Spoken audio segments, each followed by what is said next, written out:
네, 기록하고 있고요.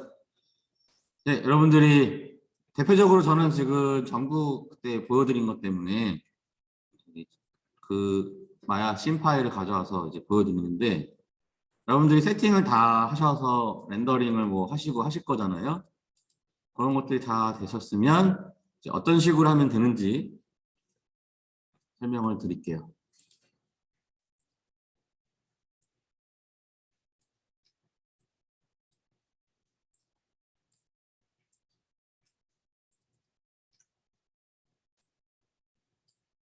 완전 처음으로. 좁쌀하죠.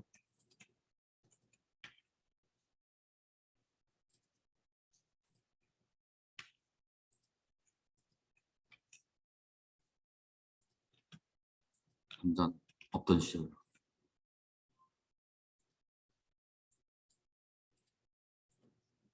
네. 5월 6일 날 뭐요? 하죠. 아, 샌드위치 때문에? 네, 아, 특별한 그게 없으면 해요. 그거 안 지워지네? 아, 잠깐만. 포토샵 때문에 안 지워지는 것 같은데.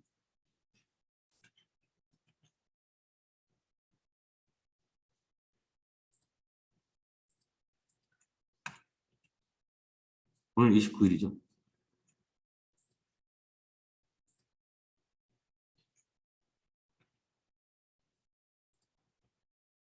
왜 안 지워지지? 없다고 치고.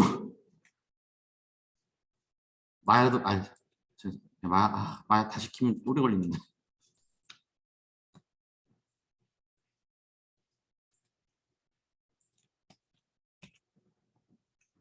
마야까지 지웠어야 되네.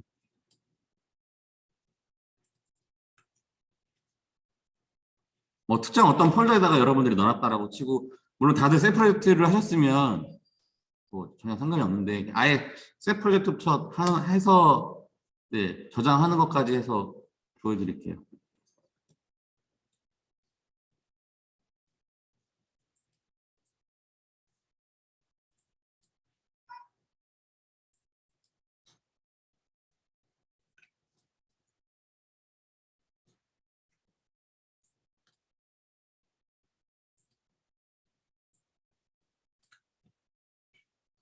폴더 만드는 거는 넘어가도 되겠죠?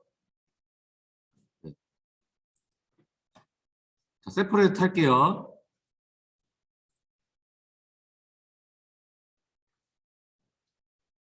9872140 98년도 학번이에요. 학번 언더바 영문 이름으로 하시면 되고요. 이 폴더를 셋 누르시면 돼요. 그 다음에 만약에 세퍼레이트 그 프로젝트 폴더들을 안 만드셨으면 프로젝트 윈도우 다시 한번 파일로 가셔서 프로젝트 윈도우 클릭하시고 확인하시고 네, 허락 눌러주시고 오픈 씬 하면 네, 이렇게 경로가 내가 처음에 세퍼레이트한 폴더 경로로 되어 있죠. 확인만 하시고 이제 요 마야 씬 파일은 씬 폴더에다가 그 다음에 뭐 텍스처가 됐던 여기 돔라이트에다가 연결한 지금 이미지가 됐던 소스 이미지 폴더에다가 넣어놔 주시면 바로 여기 연결이 돼서 볼 수가 있어요. 오픈씬 발부했으니까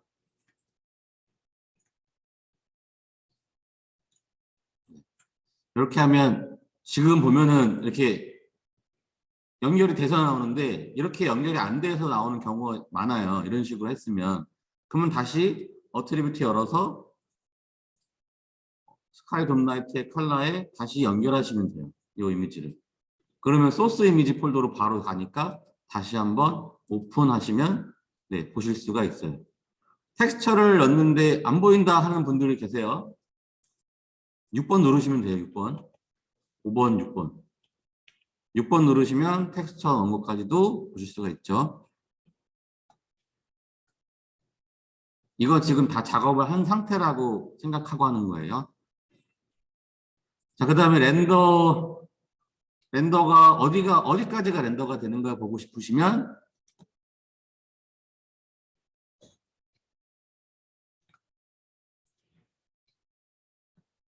요거 2개 활성화 시켜 놓으면 된다고 그랬죠? 요거 2개. 하나는 그 렌더 리전 보는 거, 하나는 그 렌더링 되지 않는 부분은 이렇게 허옇게 가려주는 거.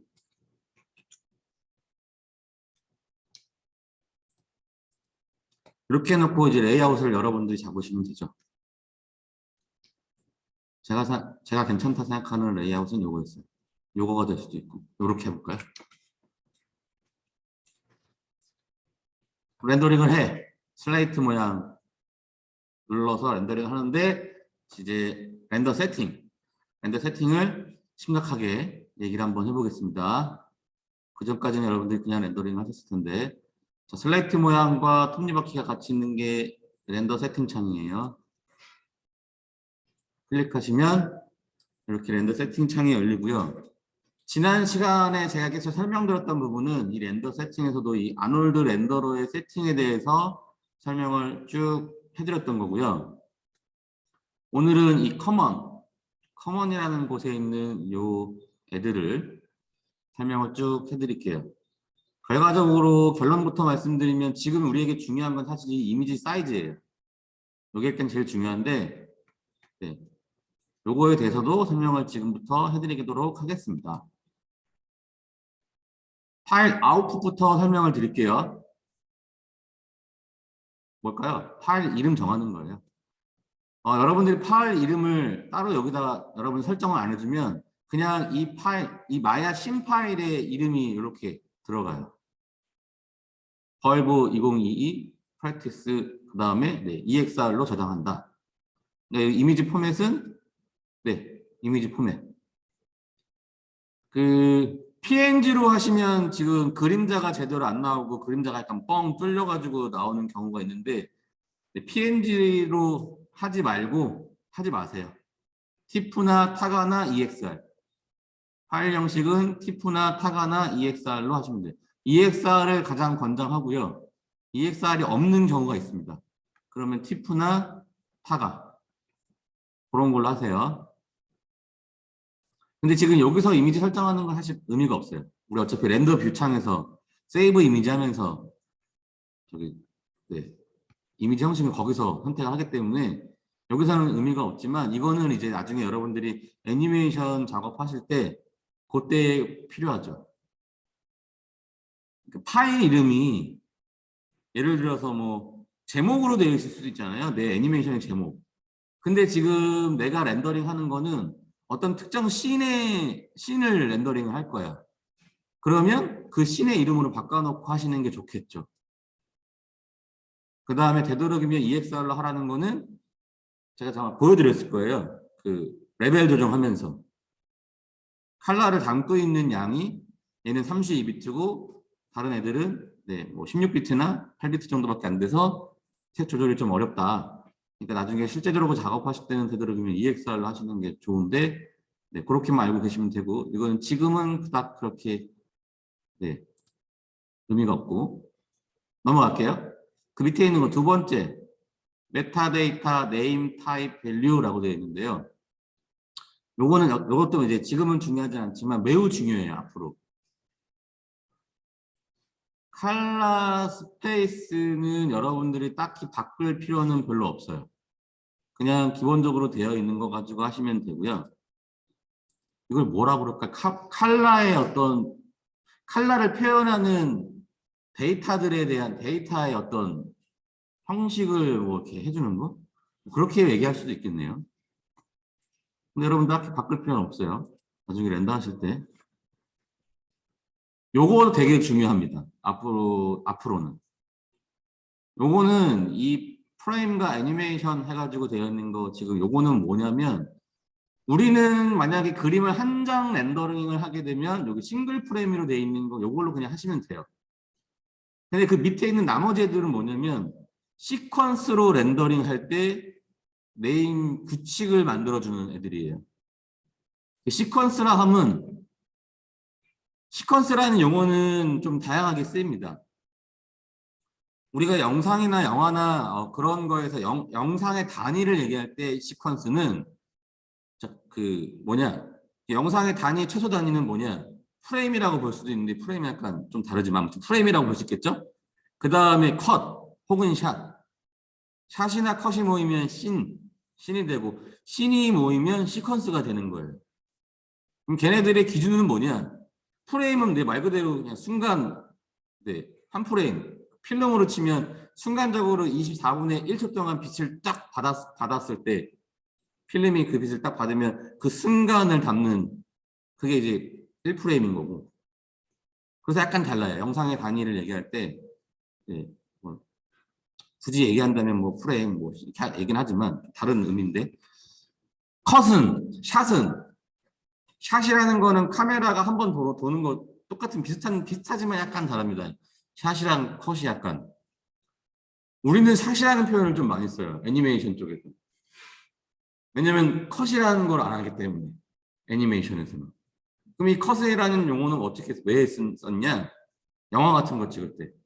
카메라가 한 번 돌기 시작해서 카메라가 딱 끝나는 거. 그때 보통 우리가 뭐라고 하냐면, 자, 슬레이트, 뭐 몇 씬에 몇 씬에 몇 컷? 자, 지금 찍겠습니다. 그러면 이제 감독이 레디, 액션 하죠. 찍겠습니다 하고 슬레이트를 딱 쳐요. 그 다음에 감독이 레디, 액션 쳐요. 그때부터 이제 연기를 하겠죠. 연기가 다 됐어. 내가 원하는 샷의 연기가 다 끝났어. 컷이 끝났어. 그럼 컷이라고 외쳐요. 감독들이. 그래서 컷이에요. 카메라가 한번 돌아가기 시작해서 카메라가 딱 끝나는 거. 이제 필름을 기준으로 하는 거죠. 필름을 실제로 편집할 땐 그걸 실제로 필름을 자르기 때문에.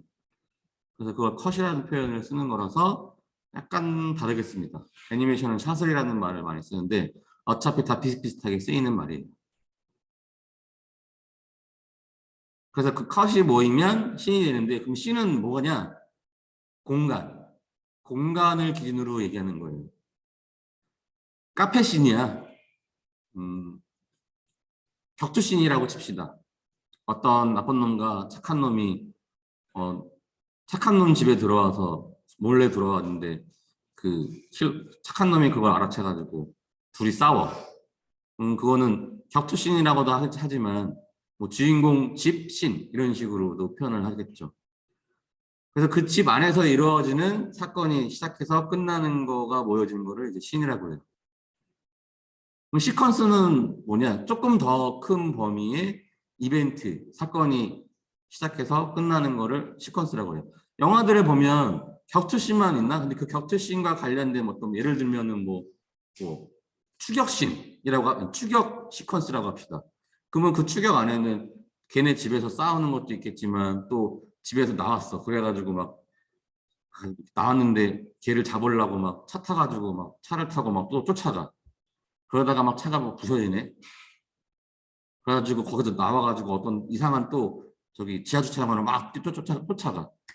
이런 것들이 모여 있는 거, 이런 것들이 이제 시퀀스라고 그래요. 그래서 이제 시퀀스가 모이면 하나의 영상이 다 마무리 이렇게 모여져서 하나의 영상이 되는 거죠. 그래서 그럴 때 이제 시퀀스라고 표현하는데, 여기서의 시퀀스는 동영상을 한 프레임 한 프레임 이미지로 따로 이미지로 뽑은 것을 모아놓은 걸 시퀀스라고 그래요. 그러니까 뭔가 모아놨다는 의미는 비슷하지만 그 의미적인 거는 굉장히 다르죠. 여기서의 시퀀스는 한 프레임 한 프레임 하나의 동영상을, 예를 들면 전구가 불이 꺼져 있는 상태에서 1초 후에 불이 켜지는 거를 내가 영상을 작업을 했어. 이걸 렌더링을 할 거야. 근데 여기서 뽑을 때는 마야에서는 한 프레임 한 프레임 뽑아요. 그래서 우리는 그 뭐 전구 시퀀스 이런 식으로 얘기를 하죠. 마야 시퀀스라고 해요. 그러니까 한 프레임 한 프레임의 이미지들을 이렇게 순서대로 모아놓은 거를 시퀀스라고 해요. 예전에는 영상도 뽑을 수 있었어요.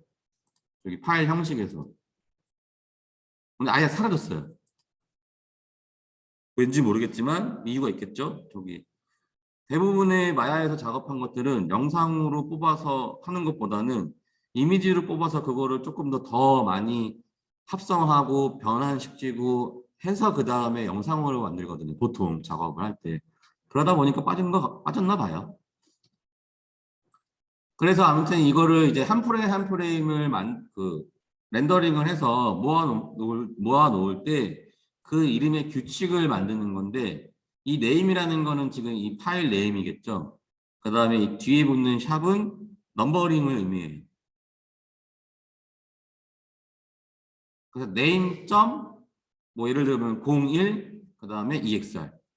name.02 EXR, name.03 EXR. 그러니까 1프레임에서부터 뭐 100프레임까지 했으면 뭐 name.100 네, EXR 이런 식으로 네이밍 규칙이 생기는데, 여러분들은 여기 있는 거 다 몰라도 되고요. 마지막 요거 하나만 기억하셔도 돼요. name 언더바 샵 네, 파일 형식. 다른 거는 좋지 않아요. 매우 좋다, 좋지 않다라고 말하기는 좀 그렇지만 아무튼 안 좋아요. 왜 안 좋냐면, 다른 거는 이 점이라는 거는, 이 점은 인식을 해요. 그런 그 C 언어 이런 데서 점은 되게 그 의미 있게 인식을 하고요. 언더바는 없는 걸로 인식을 해요. 그래서 언더바를 넣는 거예요. 뭐 네이밍 같은 거 할 때. 그냥 띄어쓰기로만 하면 이게 구분이 안 되니까, 그러면 이걸 어떻게 할까? 분명히 학번과 이름을 붙이는 것보다는 조금 분리시켜서 쓰고 싶은데, 그럴 때 그래서 언더바를 쓰는 거예요. 그렇게 하면 네, 프로그램에서는 이 언더바를 어떤 뭐 데이터로 인식하지 않고 그냥 없는 걸로 생각을 해서 영향을 안 줘요. 근데 이 점 같은 경우는 아주 영향을 매우 끼치기 때문에 안 좋습니다. 그래서 name 언더바 샵 앞으로 무조건, 저기 뭐 에펙에서 하시더라도, 프리미어에서 하시더라도, 내가 프리미어에서 시퀀스를 뽑더라도, 에펙에서 뽑더라도 이렇게 규칙을 해놓고 하시면 크게 무리가 없어요.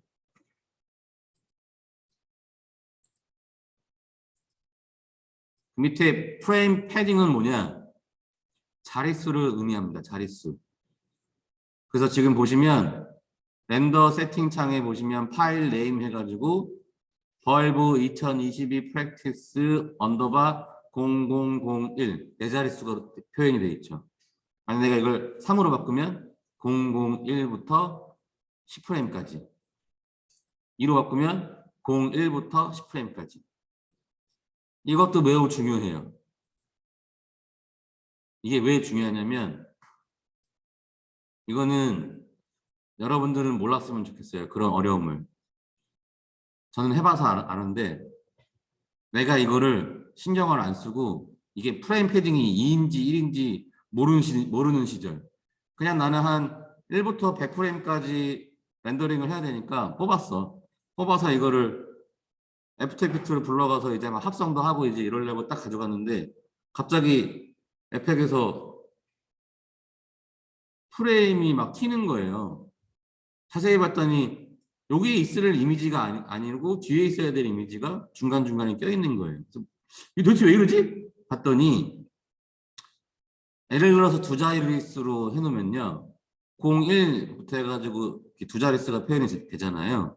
자, 그러면 01, 10, 11 이런 식으로 가는 거 무리가 없는데 99 다음이 문제예요.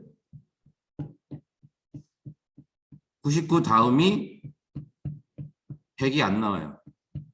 다른 데가 있어요. 01, 그 다음에 09 해가지고 10 나오잖아요. 그때 100이 나와요. 그리고 19, 20 이런 식으로.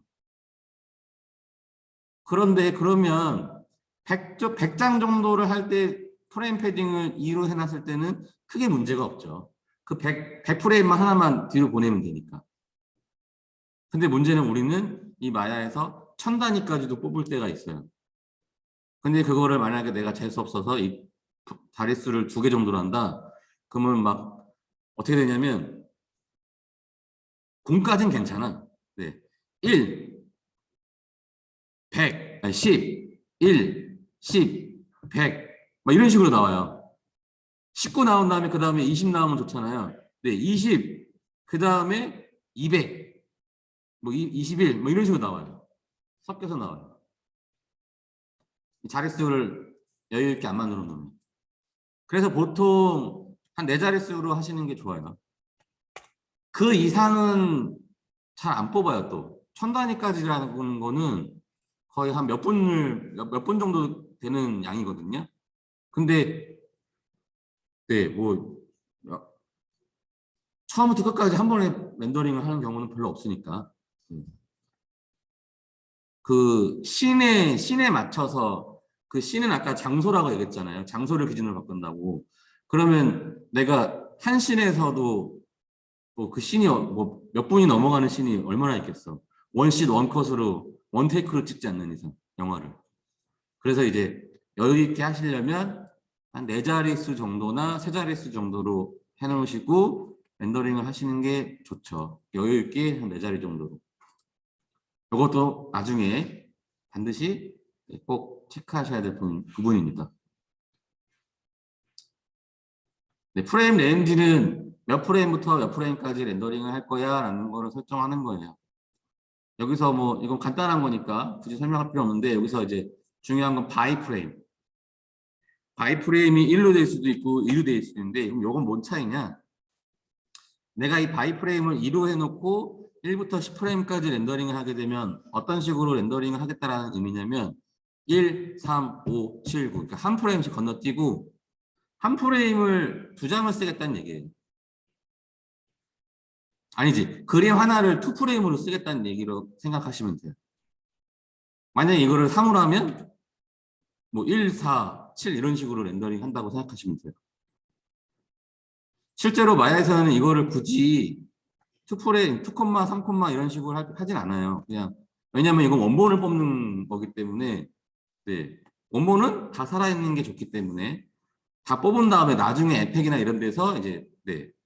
뭐 12프레임으로 한다거나 8프레임을 한다거나 초당 8프레임 이런 식으로 바꿔서 이제 하지 뭐 모르는 거기 때문에 원본의 정보를 굳이 없애서 하진 않는데 그냥 그렇게 할 때도 있으니까 그런 옵션이라고 생각하시면 돼요. 그래서 여러분들이 아마 동작 표현 2D 시간에 그림을 그릴 때 1초의 움직임을 그릴 때 아마 한 8장 정도로 하실걸요? 어때요? 초당 12장 쓰는 정도로 하시나요? 아마 초당 한 8장 정도 쓰는 정도로 할걸요? 12장 또 너무 많아가지고. 제일 좋은 건 사실 12장 정도인데 그래도 끊김이 있어도 이어져 보이게끔 하는 건 한 8프레임 정도. 그 이제 그 부분보다 밑으로 내려가면 많이 끊기죠. 그래서 우리 뭐 애니메이션 이해라든가 이런 시간에 배우셨을 텐데 뭐 리미티드 기법, 풀프레임 기법 이런 거 하잖아요. 뭐 미국은 풀프레임으로 발전이 되었고 일본은 리미티드 기법으로 발전을 해와서 지금은 그걸로 인해서 일본 애니메이션만의 어떤 독특한 그 움직임의 예술을 이제 아예 예술로 수용시키는 지금 그렇게 된 거죠. 우리나라는 약간 일본 쪽에 가깝죠. 어떻게 보면 2D 애니메이션 쪽 이런 쪽은 인건비가 이제 미국이야 뭐 돈이 워낙 많으니까 이제 풀프레임으로 작업을 했던 거니까 그런 차이가 있어서 그래서 여러분들이 동작 표현 2D 시간에 이렇게 내가 그림 한 장을 가지고 3프레임 정도 길이로 쓸 거야 라고 하는 의미로 작업을 하는 게 3콤마 애니메이션 방식인 거예요. 아니야 나는 그림 한 장을 가지고 한 2프레임 정도 길이로 쓸 거야. 그게 2콤마 애니메이션. 프로그램은 콤마 애니메이션 방식으로 작업할 수도 있지만 여러분들이 이제 배우는 애프터 이펙트나 이런 것들은 다 키프레임 애니메이션 방식이에요. 키를 줘서 움직임을 주는. 이제 우리도 이번 주부터 네, 애니메이션 키프레임 주는 방식을 배우시게 될 겁니다. 그러니까 쉽게 생각하면 한 장 한 장 그린 거를 몇 프레임을 쓸 거냐, 몇 프레임의 길이로 쓸 거냐 하는 식으로 생각하는 게 콤마 애니메이션 방식이라고 생각하시면 되고요. 이미 그림이 나와져 있는 걸 갖다가 중간중간 키를 줘서 중간의 움직임은 알아서 움직이게끔 하는 게 키프레임 애니메이션 방식이라고 생각하시면 돼요. 자, 렌더러블 카메라로 넘어갈게요. 렌더러블 카메라는 어떤 카메라로 보이는 네, 오브젝트를 뭐 이미지를 렌더링을 할 거야. 퍼스펙티브로 보이는 거를 렌더를 할 거야? 프런트로 보이는 거를 할 거야? 뭐로 할 거야? 아니면 새로운 카메라, 렌더 가능한 카메라를 새로 만들어서 할래? 새로 만들래. 무한대로 만드실 수 있어요. 간혹 가다가 이게 영화는 돈이 없다 보니까 이게 다 돈이다 보니까 카메라를 제작사에서 카메라를 저기 사가지고 영화를 찍는 경우는 거의 없어요. 뭐 헐리우드나 뭐 어디 저기 어마어마한 돈을 가지고 있는 제작사들이나 자기들 카메라를 가지고 있을 수도 있고 우리나라도 뭐 돈 많은 제작사는 가지고 있을 수 있겠죠. 근데 일반적으로는 카메라를 다 빌려요. 근데 그 카메라 하루 빌리는데 막 100만 원 돈 나가고 막 이래요. 좋은 카메라들은. 그러니까 영화를 찍을 때 카메라를 두세 개를 한꺼번에 쓴다는 거는 매우 힘든 일이었죠. 근데 3D는 가능해요. 여러분들이 10개 쓰고 싶으면 10개 카메라 쓰시면 되고 상황에 따라서는 뭐 여기저기 카메라를 세팅해가지고 뽑으셔도 돼요. 매트릭스 아세요? 매트릭스? 여러분들? 매트릭스 영화에서 네오가 그 순간적으로 공중에 붕 떴을 때 360도로 카메라가 돌아가는 효과 그런 것들을 만들 때 그 실제로 걔네들은 카메라를 한 수백 대를 이렇게 배우를 중심으로 해가지고 삥 둘러놓고 만들어 놓고 순간적으로 다 찍어서 표현을 했는데 물론 저기 마야에서는 굳이 카메라에 그렇게까지 세팅을 해서 할 필요는 없지만 가능은 해요.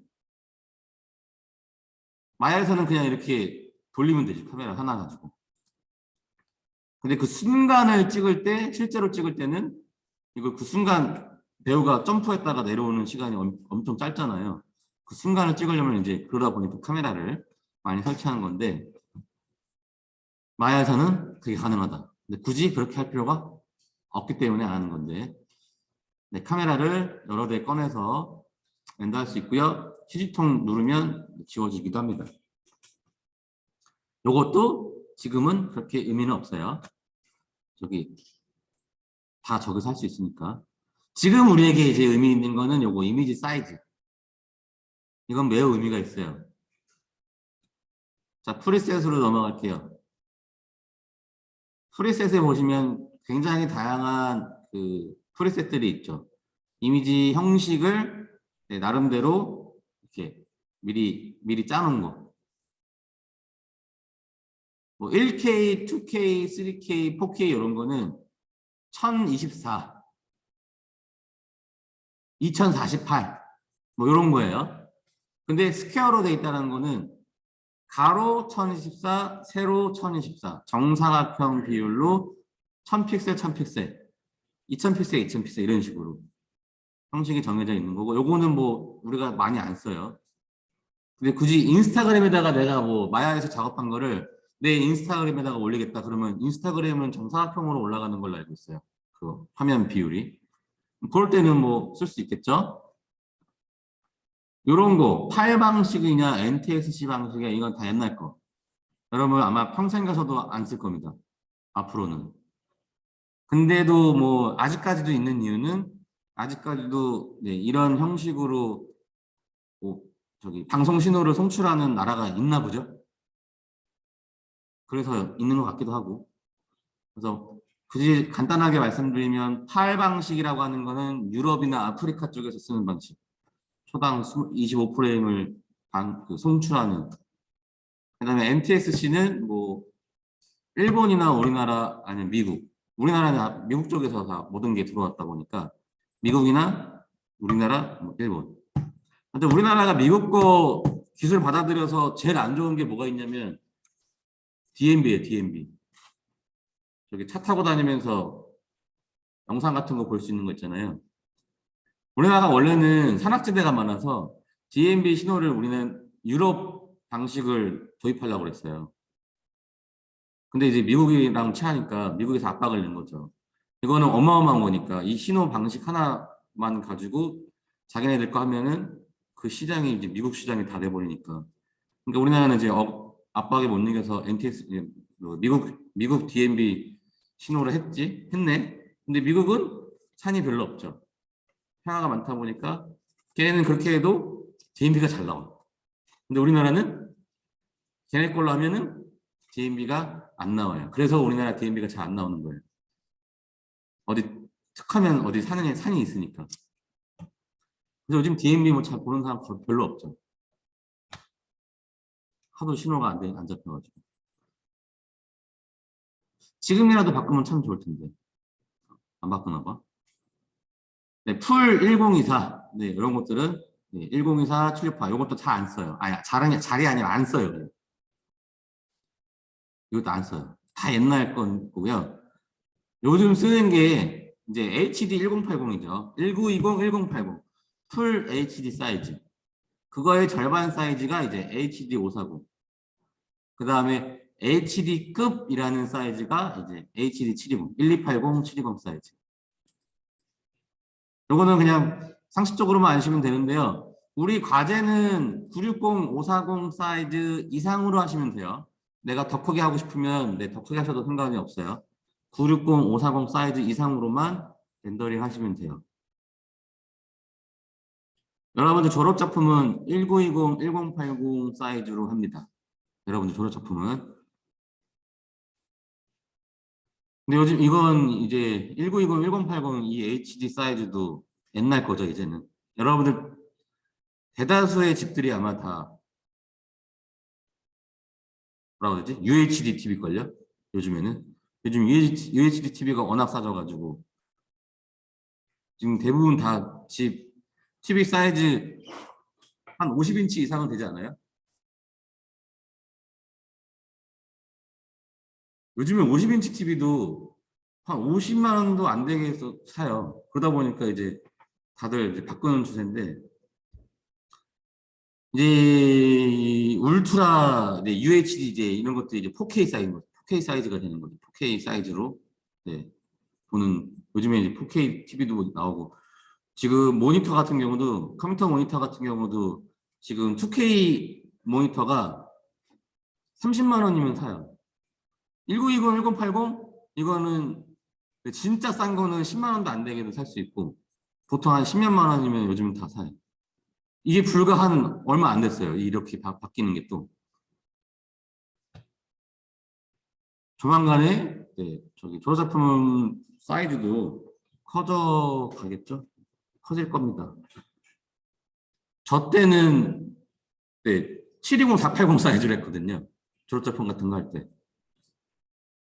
지금 시간이 지났더니 1020, 1080을 하잖아? 그럼 나중에는 당연히 더 커지겠죠. 해상도 때문에 그런 거죠. 해상도가 워낙 좋아지니까 해상도가 너무 높은 TV에서 1920, 1080 보잖아요. 약간 깨져 보여요. 요즘 같은 TV에서는. TV 자체가 해상도가 너무 높으니까. 과제는 HD 540 사이즈, 960, 540 사이즈 이상으로 하시면 되고 화면 비율을 내가 맘대로 하고 싶다. 그러면 여기서 여러분들이 알아서 바꾸시면 돼요. 그 정도 얘기하면 되겠네요. 넘어갈게요. 네, 프리셋 밑에 Maintain with height ratio. Maintain이라는 거 잘 모르시겠으면 파파고 가서 쳐라라고 했더니 유지하다라는 뜻이었어요. 그러면 이게 Maintain with height ratio가 무슨 말이냐면 이 960, 540 요 비율을 유지하겠냐라는 거예요. 당연히 유지하는 게 좋죠. 이게 상황에 따라서 포토샵이나 어디 가면요. 온전히 보이는 사람이 있고, 960, 540, 16대 9 사이즈, 16대 9 비율로 온전히 나오는 사람이 있고, 이게 막 찌그러져 가지고 나오는 사람들이 있어요.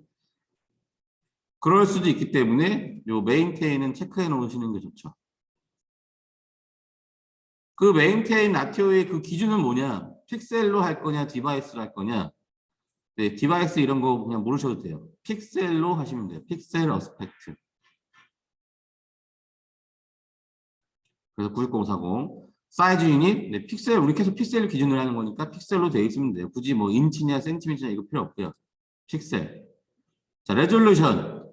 모니터로 보는 모든 영상은 다 기본 레졸루션이 70이에요. 72예요, 72. 비슷한 용어가 이제 DPI.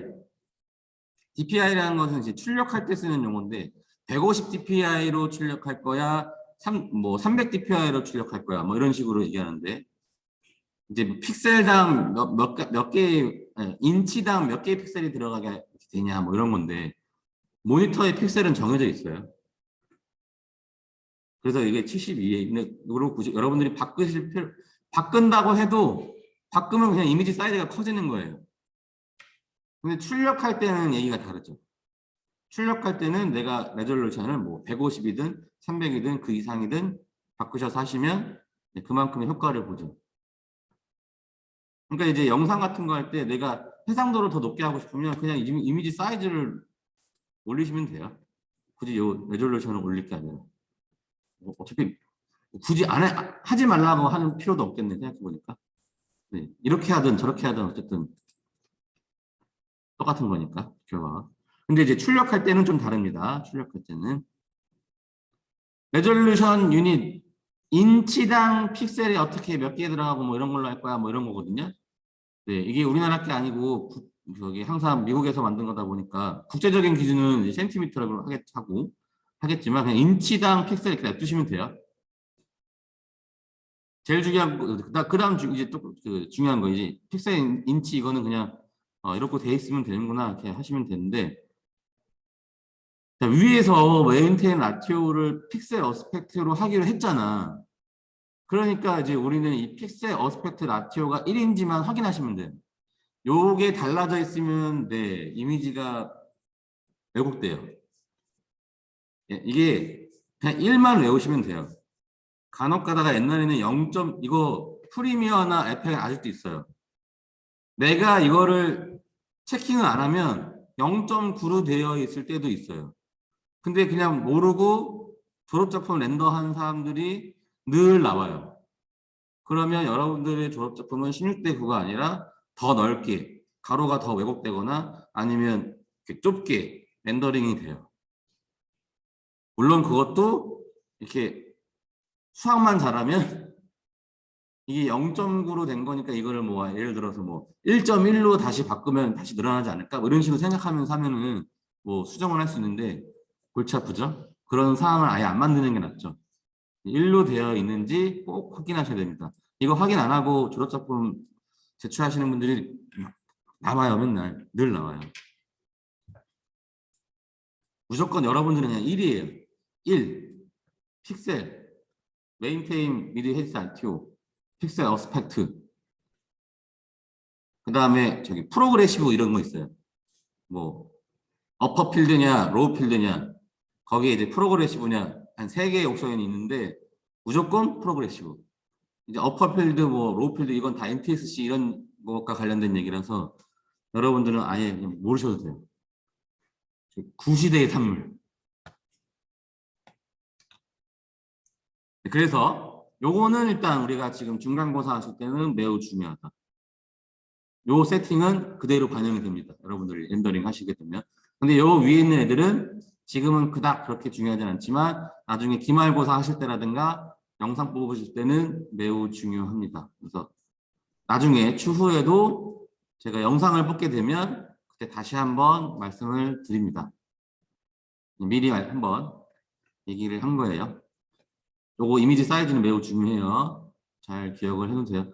요게 이제 기본이고 여기서 더 커지는 게 네, 이미지 사이즈만 가로 세로 이미지 사이즈만 여러분들이 원하는 대로 바꾸시면 돼요. 나머지 세팅은 여러분 그대로 가시면 됩니다. 네, 아놀드 렌더러 여기 렌더 세팅에 대한 얘기는 샘플링과 레이 뎁스에 대해서 얘기했는데 요거는 그 엊그저께 드렸던 전구 쉐이더 영상에서도 얘기했지만 여러분들이 다 바꿔가면서 렌더링을 하셔야 돼요. 최적의 수치를 여러분들이 찾으셔야 돼요.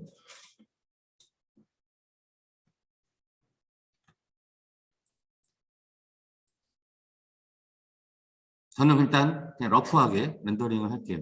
자, 이런 식으로 렌더 세팅을 확인을 했고요. 렌더링을 해보죠. 자, 렌더링은 요거 슬레이트 모양 누르시면 되죠.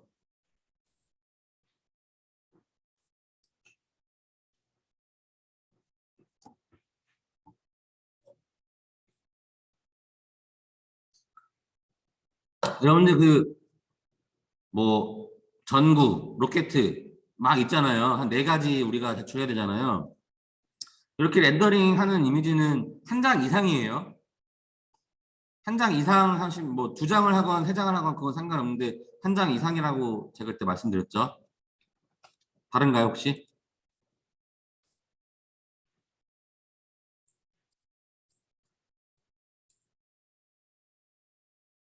어디다부터 한 장 이상만 하시면 된다고 그러는데 뭐 여러분들이 상황에 따라서 2장, 3장이 필요하면 그거는 여러분들 마음대로 하시면 되는데 네. 뭐 예를 들어서 의무적으로 3장 이상입니다. 이건 아니에요. 전구를 내가 이렇게 해서 렌더링 하면 한 장 이상 하시면 됩니다. 자, 렌더링을 했어요. 여러분들은 저기 세팅을 따로 안 하시면 이렇게 안 나와요. 저한테 아까 누가 저기 질문을 하셨던 분이 계셨는데 요거는 저기 단톡방에다가 올린 그 영상에서 이렇게 세팅하는 거를 작업을 했었던 거죠. 이거는 이제 마야에 대해서 조금 지금까지 했던 게 나한테 좀 쉬웠던 것 같아. 나 조금 더 하고 싶어. 이런 분들 보시라고 이렇게 한 거고 기본적인 것도 안 돼 있는 상태에서 여러분들이 이런 것들을 하는 거는 그다음 뭐 그렇게 의미가 없어요. 그리고 그만큼 효과도 안 나오고 네, 코트라든가 뭐 그런 기본 세팅들이 제대로 안 돼 있으면 이런 효과도 잘 안 나와요. 이거 한다고 해서. 그래서 기본적인 거를 잘 하시고 조금 더 깊게 들어가 싶은 분들만 그런 분들은 네, 한 번 더 공부하시라고 의미해서 올린 거니까 알아서들 네, 참고하시면 되고요. 이렇게 렌더링을 했으면 저장해야죠. 파일. 저장하실 때 잘 들으셔야 돼요. 세이브 이미지에 여기 옵션이 있어요. 잘 들으세요, 여러분들. 오픈 EXR 이미지로 렌더링을 해서 이미지로 저장하실 거면 러 이미지로 되어 있으면 돼요.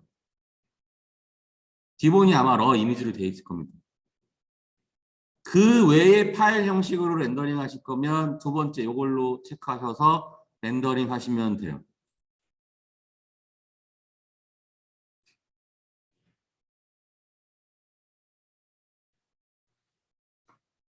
왜 그런지는 제가 러 이미지로 해놓고 하나는 EXR 하나는 타가로 해서 렌더링을 걸어서 보여드릴게요. 자, 세이브 이미지 보시면 세퍼레이트를 했더니 이렇게 이미지 폴더로 바로 저장이 되게끔 되어 있죠. 그래서 세퍼레이트를 하는 거예요. 그냥 발브 오늘 며칠이야? 0429 이런 거 저장하실 때는 이거 이미지 저장하실 때는 한글로 해서도 상관없는데 아무튼 이제 저기 마야 파일이던 이런 것들은 다 되도록이면 영문 숫자만 들어가도 안 돼요. 특수보호도 안 되고 영문과 같이 쓰셔야 돼요. 자, 그리고 또 하나는 타가로 한번 렌더링을 해보죠.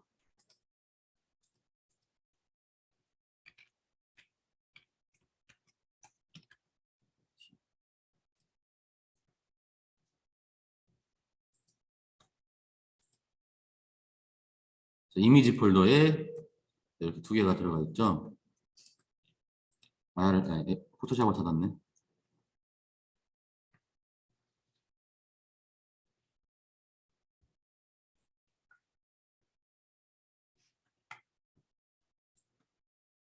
요거 여러분들 모르는 사람들도 있어요. 알트 탭.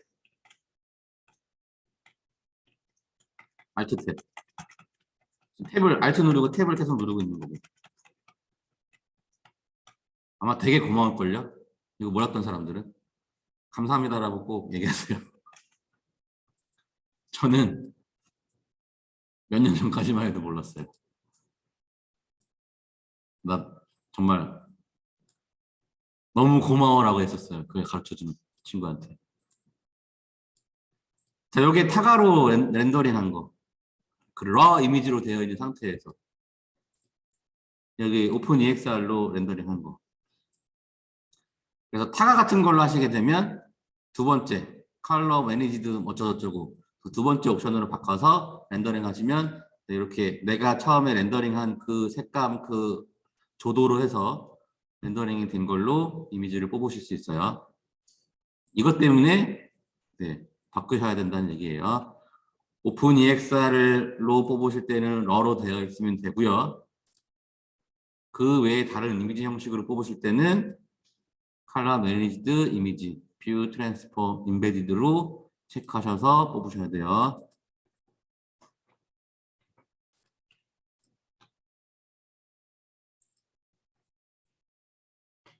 네이밍은 항상 되게 중요하고 파일을 정리하는 건 매우 중요합니다. 그래서 여러분들이 이미지 폴더에다가 이렇게 이미지들을 저장하셨으면 만약에 내가 전구 이미지 하나, 로켓 이미지 하나 이렇게 렌더링을 한 장씩만 하셨으면 그냥 그렇게 놔두시면 되는데 이제 여러 장 하셨으면 되도록이면 전구 폴더, 로켓 폴더 이런 식으로 폴더를 만들어서 그 이미지들을 넣어 놓으시는 게 좋아요. 저한테 과제 제출하실 때는 크게 상관은 없는데 이거는 앞으로 여러분들이 일을 하실 때는 항상 네이밍 그 다음에 파일을 정리하는 거는 습관화하셔야 돼요. 포트폴리오 같은 거 포트폴리오 특강 들으셨잖아요, 여러분들. 그런 거 할 때가 그런 거 할 때 이런 거가 기본이에요. 이게 기본이 안 돼 있으면 기본을 모르는 거다라고 생각을 해요. 어떤 법칙은 모르더라도 이 친구가 이걸 정리하려고 했구나라는 걸 보면 얘가 좀 뭔가 기본이 됐구나 이런 것들을 알 수가 있어요. 저도 그런 거 따지는 사람이긴 한데 네, 생각보다 현업에서는 그런 거 따지는 사람들이 되게 많습니다. 특히 이쪽 세계에는 약간 사이코들이 많아요.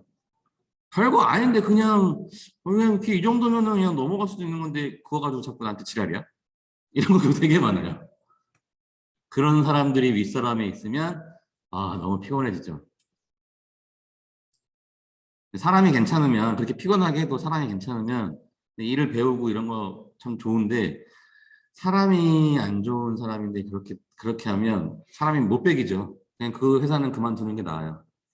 옛날이야 뭐 야 그래도 1년 동안 좀 더 버티고 하면 1년 경력 만들고 하면 다른 회사 가면 좋지 않겠니? 막 이런 보통 이렇게 얘기했거든요. 근데 요즘 시대에 누가 그런 걸 참으면서 일을 해. 그런 사람 만나고 그렇게 되면 내가 정말 죽을 것 같으면 참지 말고 저기 욕 한 바가지를 하고 나오세요. 그래야지 그 사람도 자기가 잘못됐다는 걸 알죠. 근데 요즘은 되게 많이 그래요. 많이 나아졌어요, 진짜. 요즘에는 저 때랑 다르게 그 지금의 젊은 친구들이지. 젊은 친구들이 그런 거가 되게 확실해요. 그래서 근로 환경이 점점 좋아지고 있어요. 그러니까 본인 이게 실제로 근로자들이 그렇게 해야지만 근로 환경이 바뀌지. 왜? 저기 다른 애 구하려고 했더니 또 다른 애도 똑같아. 이거 되게 이런 애들이야. 그러면 회사가 바뀌어야지. 그렇게 해서 회사를 바꾸는 거지. 안 그러면 회사가 안 바뀌어요. 근데 또 윗사람들은요, 또 그렇게 생각해요. 야, 이거 한 30분 좀 야근해달라고 하는데 이거 못해줘? 약간 이런 거 있어요, 또. 그건 이제 내가 팀장 됐을 때 얘기지. 그죠? 내가 팀장이 아니라 내가 지금 사원인데. 무슨 상관이야, 이게? 아무튼 지금 제 주위에는 다 팀장급들이 많다 보니까 다 그런 얘기 해요. 네, 우리 회사 애들이, 와, 좀 애들이 너무하더라. 회사에 대한 애정이 없다. 막 이런 얘기 많이 하거든요. 근데 한마디 하죠. 그것도 이해는 하지만 그렇게 함으로써 근로 환경이 좋아지는 거 아닐까? 얘기를 해주면 또 그 친구도 그렇지, 그렇긴 하지. 이제 이렇게 얘기를 합니다만 상황에 따라서 사람들이 이제 다 다른 거죠. 입장이. 그걸 서로 이해를 해야 돼요.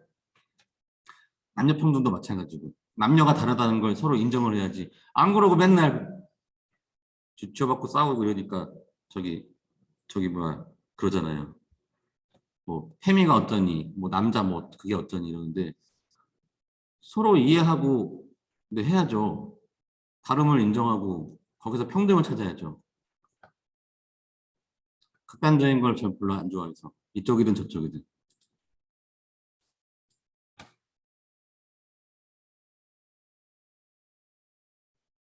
네, 여기까지. 중간고사 제출하는 요령은 네, 오늘 여기까지 얘기했고요. 혹시 궁금하신 사항 있을까요? 지금 한 내용에서?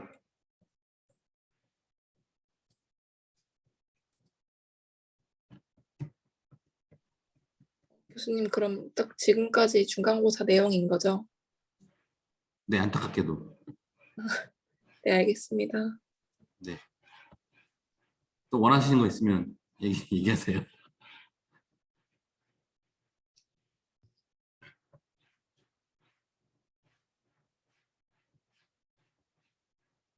네, 그리고 아까 전구 쉐이딩 그거 하는 거 그 영상 내용에 대해서 저한테 질문하신 분이 계셨었는데요.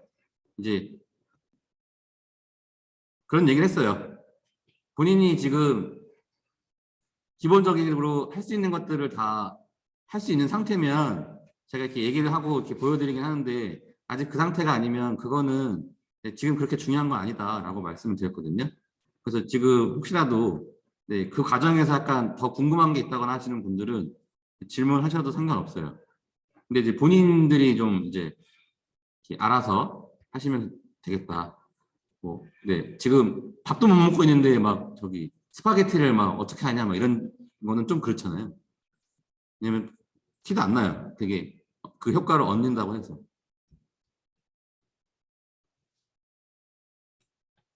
아무튼 그래서 간간히 제가 그 정규 수업 내용 외적으로도 그런 부분들이 이제 계속 할 겁니다. 왜냐면 난 지금 이 수업이 너무 이렇게 좀 뭐랄까 의미가 없어. 다 알고 있는 거야. 너무 쉬워. 약간 이런 분들도 있거든요. 이 중에는. 근데 대부분 다 어려워해요. 그러니까 어려워하시는 분들 위주로 수업이 가는 게 맞는 거고 또 한편으로는 그런 분들이 있을 수도 있어서 간간히 그런 부분들을 해소할 수 있게끔 예, 올려드리기도 합니다. 네, 그러면 네, 시간이 교수님, 지금 네, 저 혹시 지난주에 전구 쉐이더 수업하셨던 건 혹시 영상 업로드하실 계획이 있으신가요? 제가 안 했나요 혹시? 네. 4월 15일 A반 수업 끝까지만 올라와 있습니다. 아, 비방 거를 안 올렸어? 잠시만요. 그러면 4월 15일이죠. 4월 사실 어차피 내용은 똑같은 거라서 상관없는데 저희가 지난주가 4월 22일이었는데 4월 22일 수업은 안 올라와 있습니다.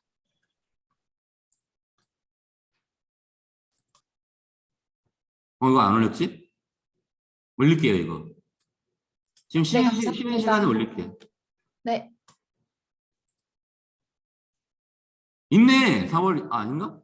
4월 22일 공이반 수업. 역시 난 틀림이 없어. 근데 네. 제가 채널을 봤을 때는 4월 15일 01반 수업 이후에 벌브 쉐이더 튜토리얼만 올라와 있습니다.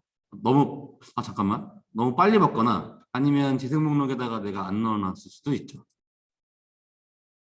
재생 목록에 한번 볼게요. 내가 엉뚱한 데다 올렸을 수도 있어요.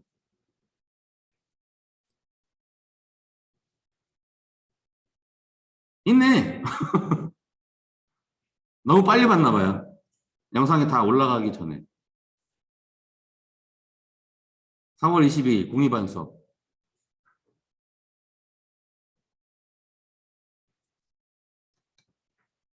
네. 됐죠? 아, 네, 확인했습니다. 감사합니다. 네. 왜 또?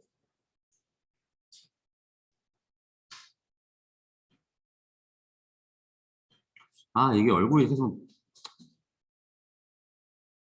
여러분들 이게 수업 영상은 제가 한번 이제 나스에다가 우리 학과 나스가 있는데 나스에다가 한번 하나 정도 올려보고 나스에서 바로 볼 수가 있는지를 아니면 다운을 받아서 보는 게 나을지 할게요. 자꾸 마음에 걸려요. 여러분들 얼굴 나와도 상관없어요? 이 수업 기록 영상에?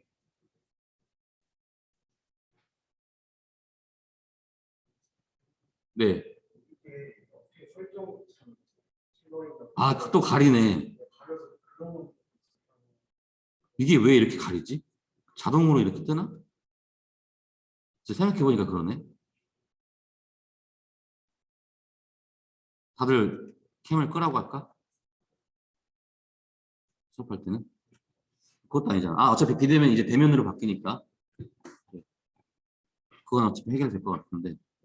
그전에는 제가 이렇게 신경 써서 요거를 이렇게 블러링을 해서 올리기도 하고 그랬었는데, 까먹었어요. 나도 내 얼굴이 나오는 게 싫어요. 그러니까 그럴 수 있으니까. 심각하게 생각하시는 분들이 얘기해 주시면 노력을 할 텐데, 또 변환하는데 너무 오래 걸려서. 아무튼 얘기해 주시면 할게요. 제가 그래서 이제 수업 영상은 일부 공개로 하거든요. 이 주소가 있는 사람들만 볼 수 있는 형식으로.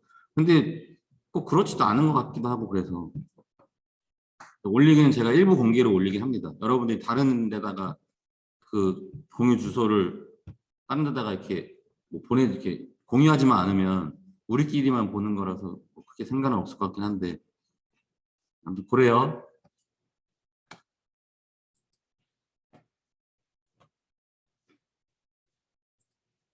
그렇다면 네 4시부터 시작할게요. 4시부터 카메라에 대해서 네, 설명을 시작하도록 하겠습니다.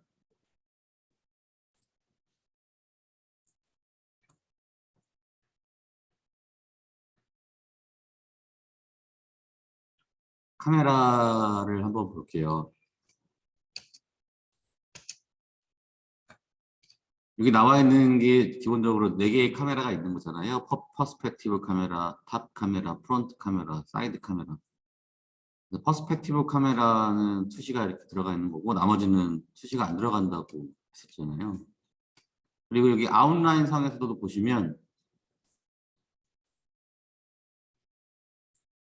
카메라가 이렇게 4개의 객체가 이렇게 있죠. 물론 이런 탑 뷰, 프론트 뷰, 사이드 뷰도 보시면 이렇게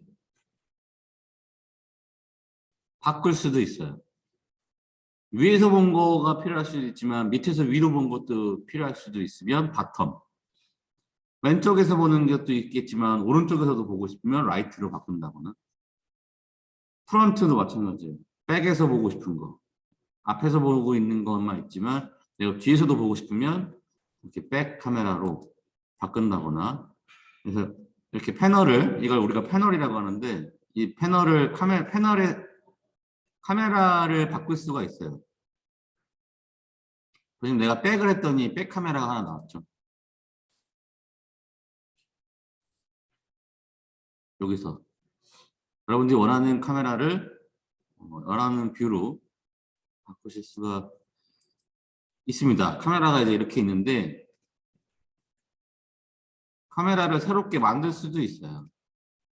카메라를 새롭게 만드는 게 매우 필요하죠. 우리는 지금 이 퍼스펙티브 카메라로 나름 이렇게 레이아웃을 잡아서 이것을 렌더링을 했지만 사실은 이 퍼스펙티브 카메라는 작업을 하고 이 모델링을 어떻게 하면 될지 돌려가면서 작업을 하고 또 캐릭터가 움직이면 이렇게 봤을 때도 잘 움직이는지 저렇게 봤을 때도 잘 움직이는지 이런 것 때문에 필요한 거가 퍼스펙티브 카메라고 실제 이 퍼스펙티브 카메라로 저기 씬의 레이아웃을 잡는 건 별로 좋진 않아요. 그래서 그 씬에 해당하는 카메라를 하나 만들어서 작업을 하는 게 좋죠, 원래는. 카메라를 하나 만들어 보도록 하겠습니다. 모델링이든 뭐든지 간에 뭔가 새롭게 하나 만드는 거는 여기 메뉴 크리에이트에 있어요. 메뉴 크리에이트에 보시면 카메라가 이렇게 있죠. 그러네, 쉐이더가 없네. 크리에이트에는. 쉐이더 빼고는 여기 새롭게 만들어야 되는 것들은 여기 다 모아져 있어요. 커브, 넙스, 폴리건, 볼륨, 라이트. 이건 이제 기본적으로 있는 라이트. 만약에 아놀드에 필요한 라이트는 여기 들어가서 아놀드에 필요한 볼륨은 뭐 여기서 뭐 그런 특정한 상황은 있지만 대부분의 새롭게 만들어야 되는 것들은 여기 다 있는데 카메라도 여기 있습니다. 크리에이트 카메라. 카메라가 많죠. 카메라가 있고 카메라 앤드 에임이 있고 카메라 에임 앤드 업이 있고 스테레오 카메라가 있는데 도대체 뭐냐? 차차 알아가죠. 스테레오 카메라는 저도 써보진 않았는데 이거예요. 입체 영상 만들 때 쓰는 거예요. 실제로 입체 영상을 실제로 만약에 그러니까 가짜로 그냥 카메라 하나로 찍고 그것을 입체 영상으로 만드는 거는 이제 카메라 하나로 찍은 이미지를 일부러 레이어를 나눠요. 앞에 있는 부분, 중간에 있는 부분, 뒤에 있는 부분 이런 식으로 저기 에펙 같은 데서 레이어를 나눠서 약간 앞에 있는 거는 조금 덜 겹치고 중간에 있는 거는 좀 많이 겹치고 뒤에 있는 것도 조금 더 떨어뜨리고 이런 식으로 해서 양한 차이에 의해서 눈이 두 개니까 눈 두 개의 어떤 원리를 이용해서 이런 식으로 레이어를 좀 만드는 거가 있는데 실제로 입체 영상을 찍을 때는 이제 스테레오 카메라를 써서 카메라 두 개를 실제로 카메라 두 개로 찍어요. 사람 눈 정도 간격으로 해서 카메라 두 개를 실제로 찍습니다. 입체 영상을 만들 때. 근데 이제 요거 같은 경우는 어차피 이 마야는 모든 게 가능한 곳이니까 스테레오 카메라로 해서 찍는 거예요. 그래서 스테레오 카메라는 거는 입체 영상을 만들 때 쓰는 카메라. VR도 가능합니다. VR. 카메라에서 카메라 세팅해 보면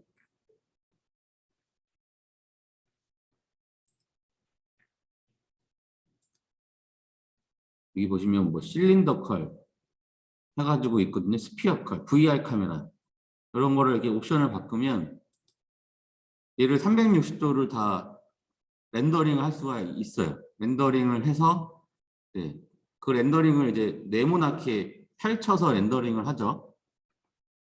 그거를 갖다가 이제 유튜브에 가져가면 유튜브에서 여러분들이 흔히 보는 360도 영상 같은 경우는 유튜브에서 알아서 구체로 걔를 다시 만들어줘요.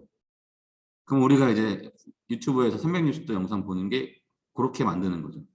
애니메이션은 여기 이런 데서 이런 식으로 바꿔서 세팅을 바꿔서 뭐 실제 영상 같은 경우는 아예 360도 렌즈 가지고 들고 다니며 찍는 거잖아요. 그렇게 해서 찍는데 마야 같은 데서는 이렇게 카메라 세팅을 VR 카메라 혹은 스피어리컬 카메라 이런 식으로 바꿔서 그거를 네모나게 펼치고 펼친 상태로 렌더링 한 다음에 그거를 이제 구체로 다시 감싸주게 해서 VR을 감상할 수 있게 합니다. 여러 가지가 있지만 그냥 카메라만 있는 걸로 꺼내서 얘기를 할게요. 클릭하시면 카메라가 하나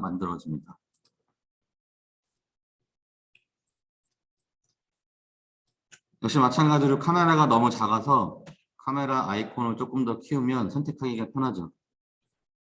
키워 놓으시는 게 좋아요.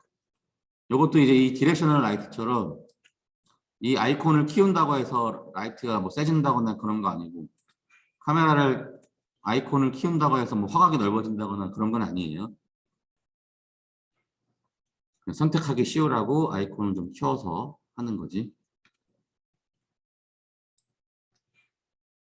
이 카메라는 이런 식으로 역시 마찬가지로 이렇게 오브젝트처럼 직접 여러분들이 움직일 수도 있고요.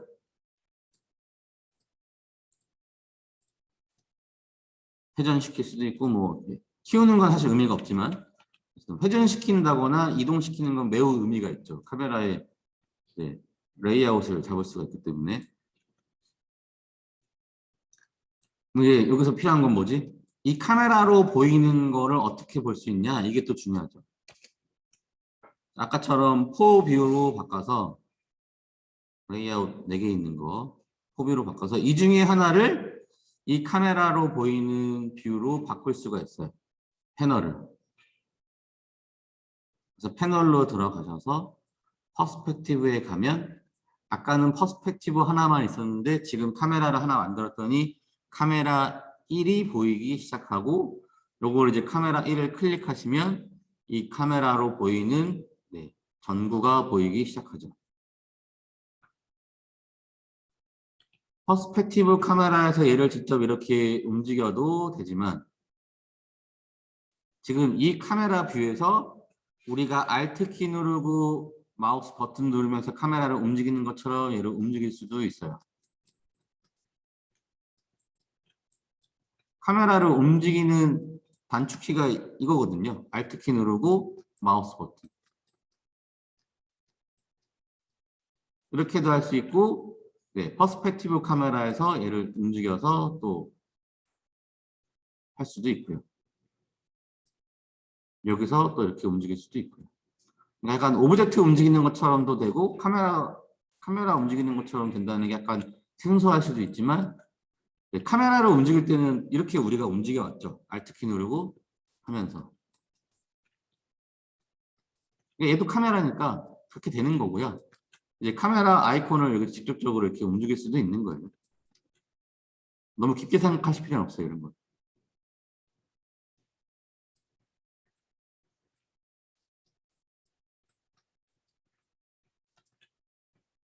근데 여기서 이제 카메라는 이제 알겠어. 카메라를 새로 꺼내서 카메라로 보는 어떤 룩도 이렇게 볼 수 있고, 카메라에서 되게 중요한 건 사실 카메라의 옵션들이 매우 중요합니다. 어트리뷰트 에디터 창을 열어볼게요. 카메라를 선택하신 상태에서 어트리뷰트 에디터 창을 열면 이 카메라의 옵션들을 볼 수가 있어요. 네, 이 카메라의 옵션도 또 뭐가 많아요.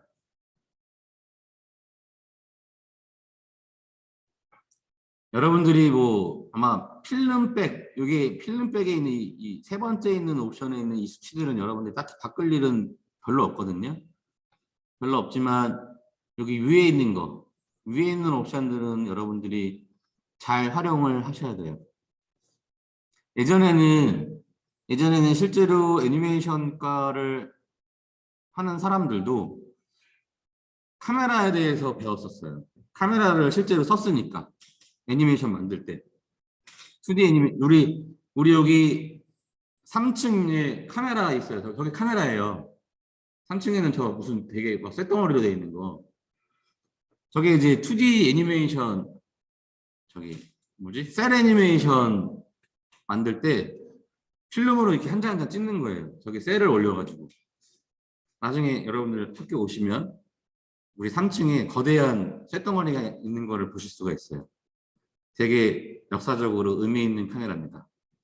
저게 제가 알기로는 우리나라 태권브이를 찍었던 카메라로 알고 있어요.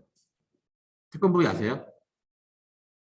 한 70년대 초부터 해가지고 84년도까지 해가지고 만든 우리나라, 약간 마징가 따라한 흑역사는 있지만 그 나름대로의 그 정체성은 좀 있는 김청기 감독이 만든, 안타깝게도 그 우리나라 애니메이션들의 그 오리지널 필름들은 다 대부분들이 사라졌어요. 관리를 잘 못해가지고 우리나라가 그런 것들을 할 수가 없었던 시절이었죠. 많이 힘들었던 문화적인 거에 신경을 많이 못 썼던 시대다 보니까 그래서 지금 되게 안타까워하는데 제가 알기로는 최근에 홍길동인지 뭔지를 발견한 걸로 알고 있어요. 어디 지방 극장 어딘가에서. 그래서 그거 이제 박물관에다 가지고 막 그런 일도 있는데 근데 저것도 카메라입니다. 그래서 필름 롤을 껴가지고 이제 한 장 한 장 찍는 걸 해봤는데 저도 저건 써봤어요. 제가 저거 써본 사람이 거의 없어요. 저 때도 나름 네, 김청기 감독이 썼던 카메라를 써봤던 사람 중에 한 명이라서 뿌듯하게 생각하는데 아무튼 지금도 아마 돌아가는 걸로 알고 있는데 지금 쓸 일이 없죠. 나는 카메라를 이제 배웠다 보니까 필름도 배웠어요. 필름을 현상하려면 어떻게 해야 되고 필름의 종류는 뭐가 있고 막 이런 것들을 배웠었는데 지금은 이제 다 모든 게 다 디지털로 되다 보니까 디지털 카메라가 여러분들에게 매우 익숙하고 또 카메라를 또 굳이 여러분들이 DSLR 카메라를 쓰는 사람이 별로 없죠. 그냥 핸드폰 카메라 쓰는 거지. 핸드폰 카메라에 있는 중기능 가지고 이제 쓰는 건데 억지로 그냥 키우는 거. 근데 요즘 핸드폰들은 이제 광학줌 이런 게 있어가지고 렌즈의 간격을 이용해서 이제 실제로 줌인 줌아웃을 하는데 약간 제한점이 있죠. 그래서 그 화각을 달리하고 싶은 욕망이 있는데 이게 기술의 한계가 있다 보니까 왜 렌즈의 그 사이즈와 렌즈의 간격을 최대한 이렇게 작게 해가지고 뭐 실제 카메라 같은 화각을 만든다는 거는 불가능하거든요. 되게 힘들거든요. 그래서 렌즈가 세 개 있는 거예요. 이렇게 광각으로 찍고 싶은 사람은 광각으로 바꿔서 찍고 네 이런 식으로 하라고 이거를 하나의 렌즈 안에 그걸 다 담을 수가 없으니까.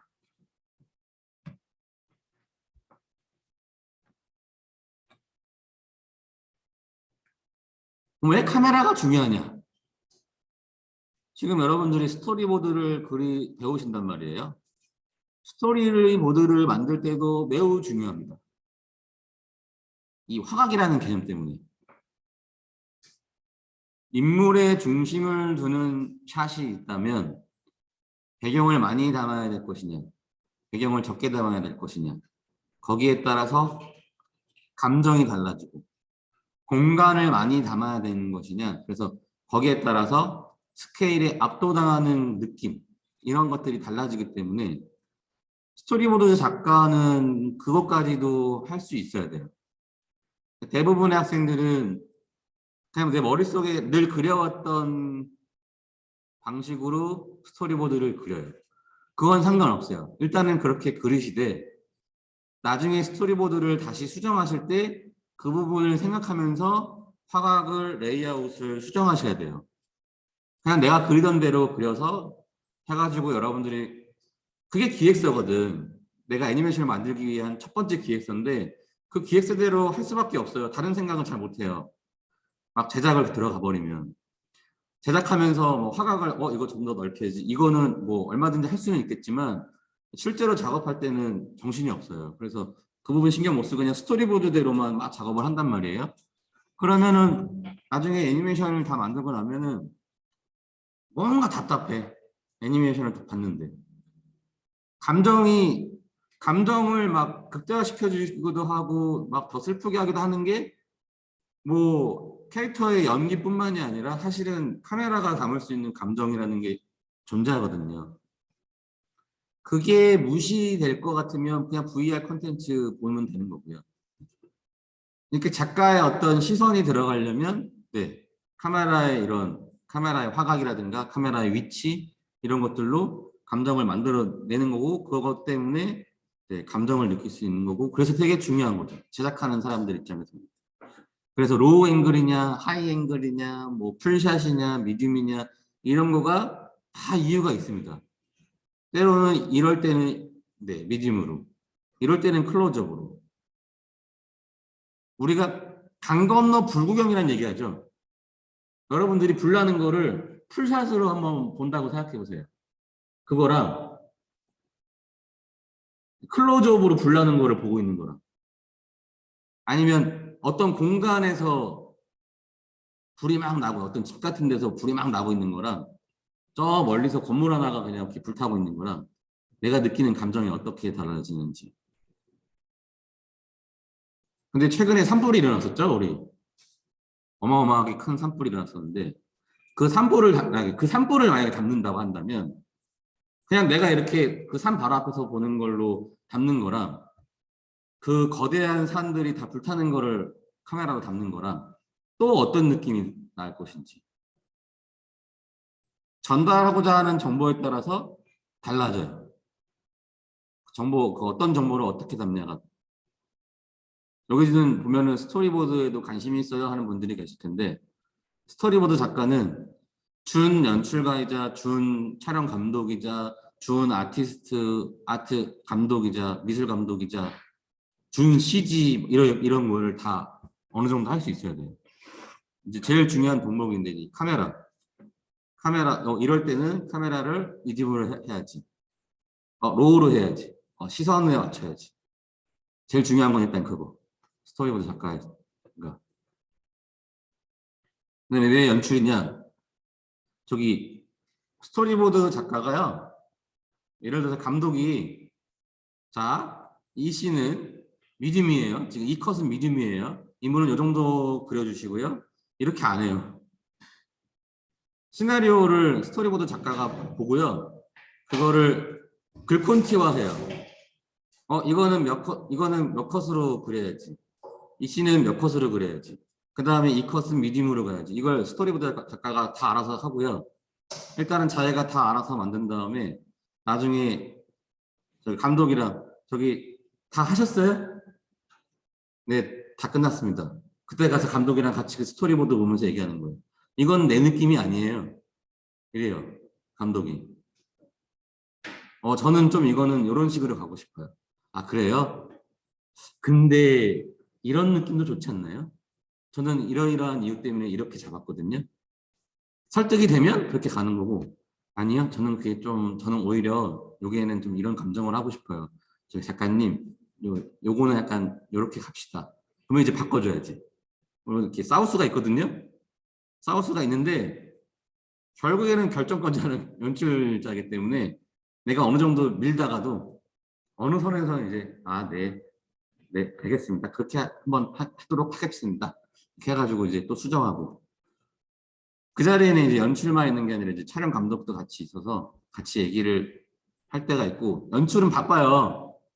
연출하는 사람들은 저기 투자자도 만나야 되고 막 이래가지고 저기 막 자리에 없을 때가 많아요. 그래서 좀 많은 이야기를 하는 건 이제 촬영 감독이랑 많은 이야기를 하죠. 그런 것들을 할 때.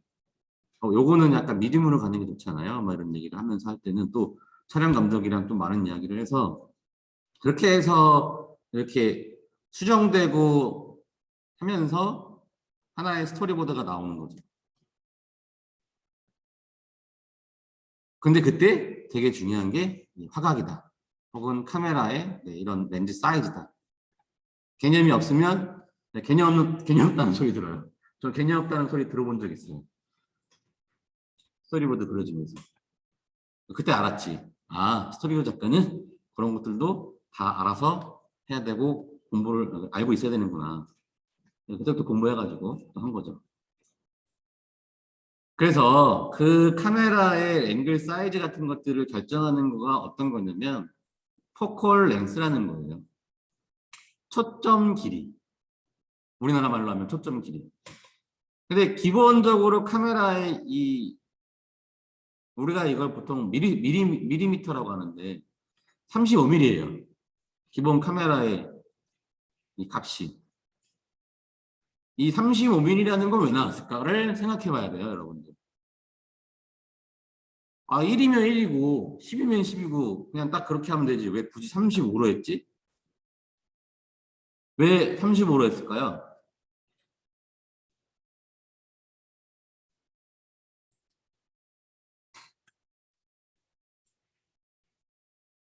그렇잖아요. 실제 카메라에서는 35mm라는 게 뭔가 의미가 있을 수는 있어도 어차피 디지털로 오면은 이런 애매한 뭐 54.43, 35, 36, 24, 1.4일치 뭐 이런 게 사실 좀 그렇지 않나?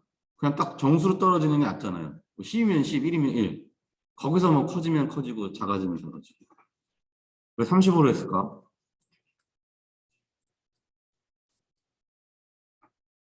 이런 것도요. 이런 것들 해서 여러분들이 23.97은 뭐지? 우리가 프레임 레이트 얘기할 때 24프레임이면 24프레임이고 어차피 프레임이라는 게 저기 초당 24장을 쓴다는 거고 24분의 1이라는 한 순간을 네, 필름으로 딱 찍는 건데 24면은 거는 알겠어. 24로 하는 게 가장 끊김없이 네, 볼 수 있는 최소 단위라고 하니까 그건 이해하겠는데 그러면 23.97은 뭐야? 29.97은 뭐야? 궁금해해야 돼요. 이런 것들도 사실. 저 때는 디지털이라는 걸 변화되는 시기다 보니까 그거에 대한 개념을 교수님들도 모르는 시절이었어요. 그러니까 학생들끼리 막 갑자기 23.97이 나오니까 서로 막 토론하는 거예요. 이게 왜 23.97이냐? 이래서 23.97이다. 저래서 23.97이다. 야, 이거 사운드 교수님이 이거 23.97이래. 이래서 23.97이라는 게 있는 거래. 학생들이 그런가 보다. 그 말이 맞겠지. 하고 막 넘어가고 막 이런 적들이 많은데 35mm라는 거는 이제 실제적으로 카메라에서 가지고 온 거죠. 카메라의 어떤 정보를 그대로 디지털로 가져온 게 되게 많아요. 아까 말했던 것처럼 어차피 35mm라는 거는 실제 세상에서 존재하는 값이니까 그냥 그렇다고 쳐도 어차피 이 디지털로 오면은 뭐 숫자를 바꿔도 되는 거 아니야? 라고 할 수도 있지만 그냥 여기 기존의 어떤 그 물리적인 값들을 그대로 가져온 경우가 많습니다. 여기 디지털에서도.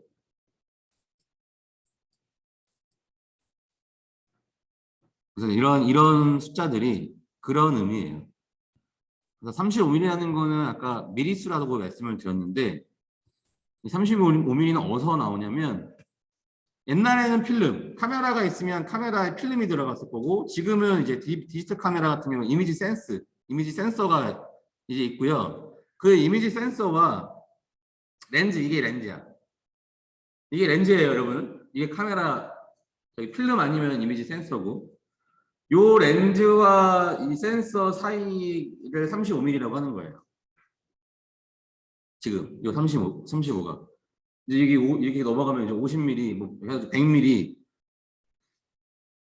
거의 1m 가까운 것도 본 적이 있어요. 저기 축구 경기장 이런 데서 저기 스포츠 기자들이 막 이렇게 망원으로 당겨서 찍는 그런 망원 렌즈 같은 것들.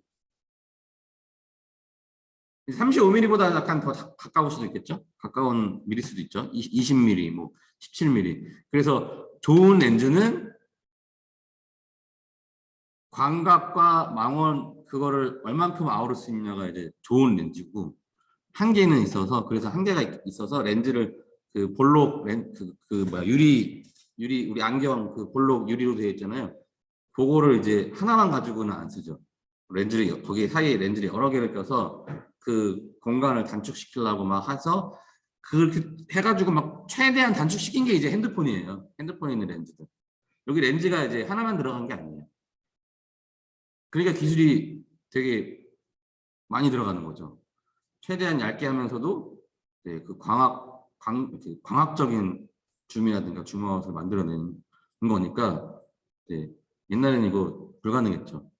근데 그럼에도 불가능하다 보니까 이제 렌즈가 3개가 들어가는 거고요.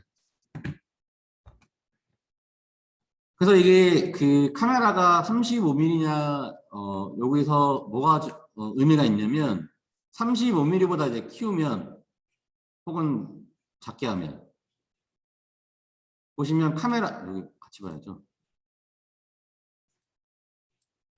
요게 지금 요 카메라 1로 보이는 거고요. 네, 요게 지금 퍼스펙티브로 이 카메라 위치를 보는 건데 카메라 위치를 바꾸면 이렇게 멀어지는 건 당연한 거예요. 보시면. 근데 이 포컬 렌스를 당기면 카메라 좀 뒤로 좀 더 뒤로 해놓고 좀 수평으로 만들어 놓고 할까요?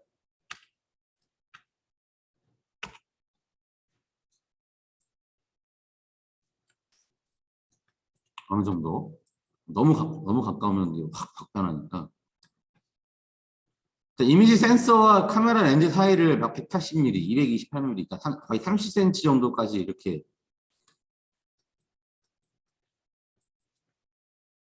하면 카메라는 가만히 있는데 점점 네, 전구의 일부분밖에 안 보여요. 미리수를 낮추면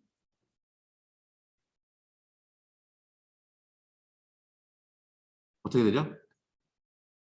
카메라는 가만히 있는데 공간이 엄청 더 넓게 카메라로 들어오죠.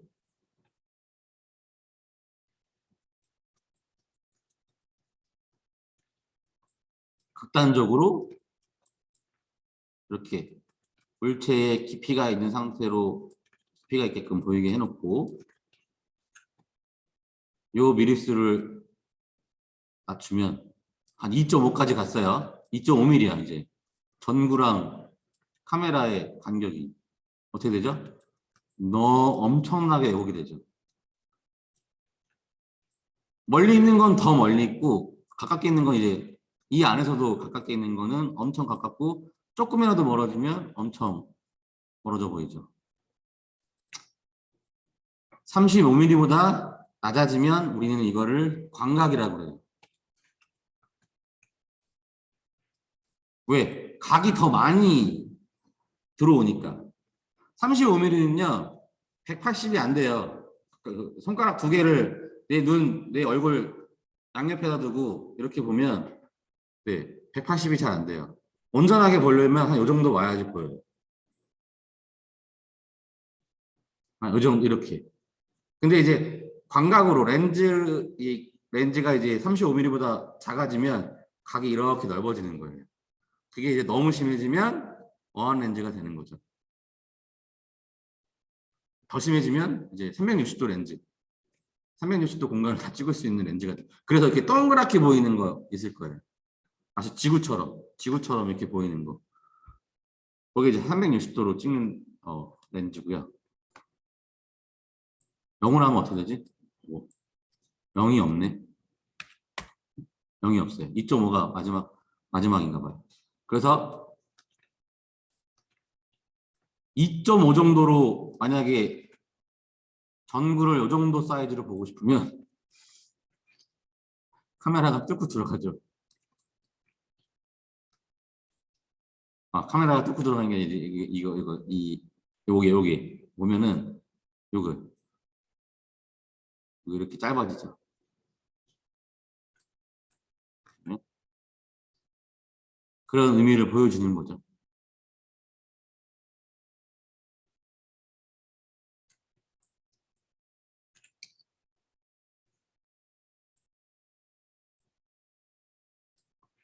그래서 2.5mm로 놓고 만약에 이 정도 사이즈로 하려면 카메라를 얘가 만약에 사람이면 사람 바로 앞에서 찍어야 되는 거예요.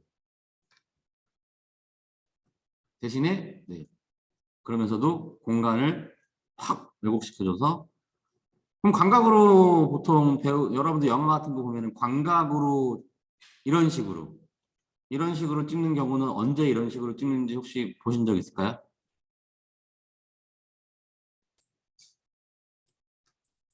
여러분들 영화 같은 거 볼 때?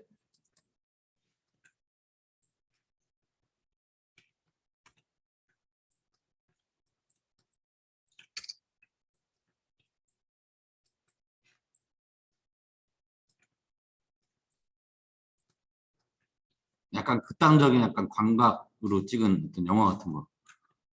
이제는 좀 유의미하게 보셔야 돼요. 그런 것들을. 여러분들 이제 제작자의 입장으로 가는 거기 때문에 보통 광각으로 이렇게 찍을 때는 이제 그런 거 많이 써요. 인물이 되게 불안할 때 인물을 카메라 앞에다 최대한 다가오게 해서 인물 안에서도 약간 왜곡이 되게 해서 막 어디 막 도망갈 때 막 불안할 때 불안하게 어딘가 막 뛰어갈 때 이런 거 할 때 광각으로 찍는 경우들 보신 적도 있을지도 몰라요. 되게 많이 그런 걸 쓰거든요. 그래서 요즘에는 아예 카메라를 고정시키고 배경이 막 움직이게 해버리죠. 뭐 런닝맨 같은 거 하는 게 광각 렌즈로 해서 저기 헬멧에다가 렌즈 고정시키고 그 인물 보이게 해서 찍는 거, 그런 효과가 실제로 영화 할 때도 그렇게 해서 찍으면 인물이 되게 인물 중심이 되고 되게 불안하고 이런 식으로 만들어요. 일반적으로 이제 광각으로 이렇게 이런 식으로 쓸 때는 똑같은 사이즈지만 뭔가 내가 배경을 더 담고 싶을 때,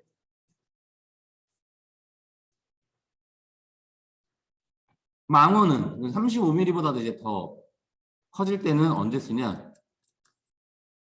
보시면 아까랑 비슷한 정도의 사이즈지만 배경이 아예 더 다가왔죠. 배경만.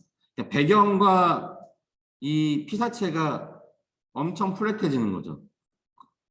그러다 보니까 배경이 날아가요. 피사체에 더 집중이 되죠. 인물 사진 같은 거 찍을 때, 여러분들 졸업 사진 같은 거 찍을 때 망원 렌즈를 찍는 이유가 그래서 그렇습니다. 배경을 확 날리고 싶어서. 여러분들 인물을 더 돋보이게 하기 위해서.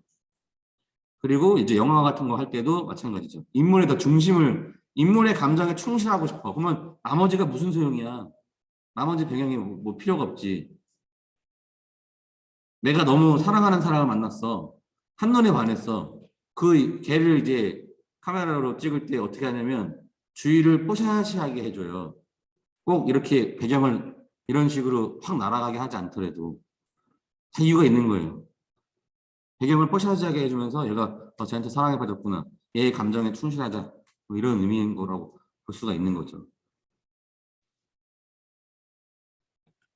그러니까 이제 우리가 실제로 애니메이션을 만들 때, 특히 2D 애니메이션을 만들 때 이런 카메라를 쓰는 건 아니지만 개념을 알고 여러분들이 스토리보드를 만드시고 그렇게 해서 해줘야지 훨씬 더 감정적으로 이렇게 내가 이 샷에서는 이런 감정을 느끼게 하고 싶어. 이 씬에서는 이런 감정을 느끼게 하고 싶어. 이런 것들이 더 표현이 되는 거죠.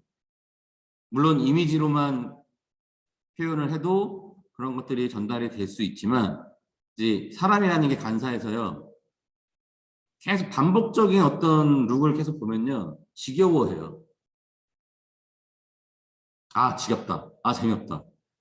영화가 계속 블루톤이라고 생각해 보세요. 그런 영화를 보셨는지 모르겠는데 지겨워요. 영화가 계속 믿음 샷만 나온다고 생각해 보세요. 그 영화 잘 안 봐요. 실험 영화지, 실험 영화. 카메라의 샷을 계속 바꿔주는 게 계속 감정을 환기시켜주기 위해서 필요한 거예요. 그래서 미디움 샷이 한 번 나왔어. 그 다음 두 번째 만약에 필요에 의해서 미디움 샷이 나왔어. 그 다음에 또 미디움 샷을 쓰는 건 금지예요.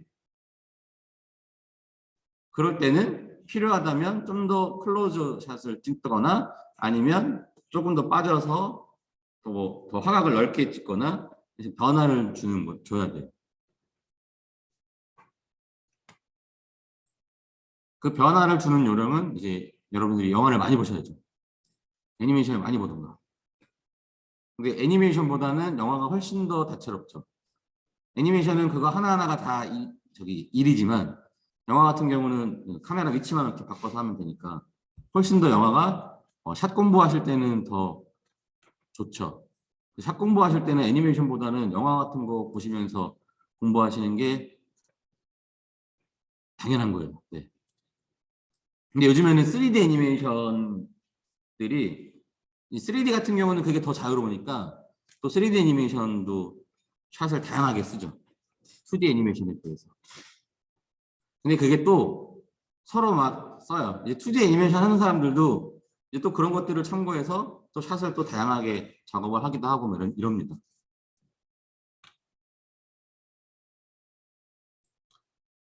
네, 그래서 포컬 랭스 매우 중요하고 이 포컬 랭스와 앵글 오브 뷰는 같이 변화가 됩니다.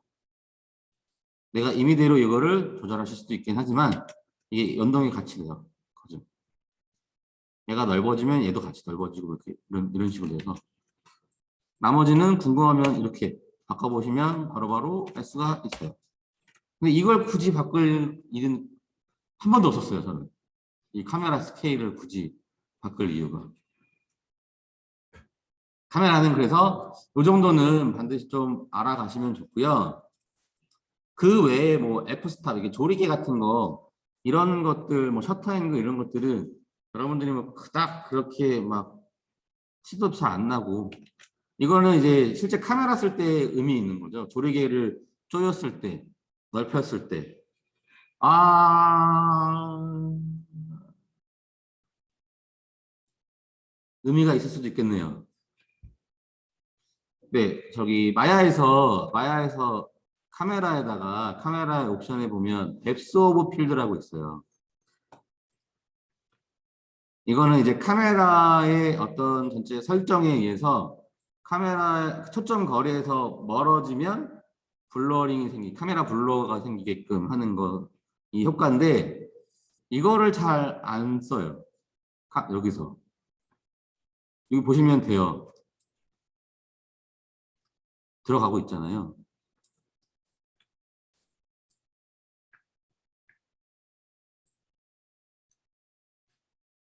조금 멀겠고.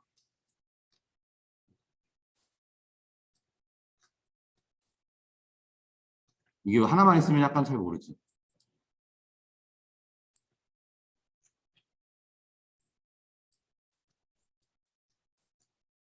뭐 이렇게 있어 볼까요?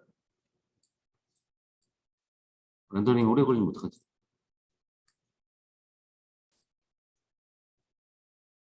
그래서 이렇게 저기 카메라 렌즈 블러링을 효과를 줄 수가 있는데, 이게 아까도 말했던 것처럼 이게 마야에서 뽑는 거는 원본이라서 원본에다가 이렇게 카메라 렌즈 블러링이 들어가는 원본을 만들진 않거든요. 나중에 후보 정할 때 렌즈 블러링을 따로 넣지. 그래서 이제 잘 안 쓰긴 합니다만, 네, 기능이 있어요, 이렇게.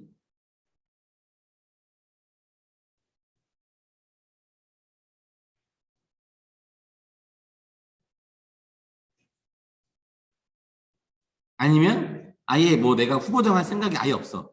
그냥 여기 마야에서 그냥 뽑아서 끝이야. 그러면 네, 쓸 수도 있고요.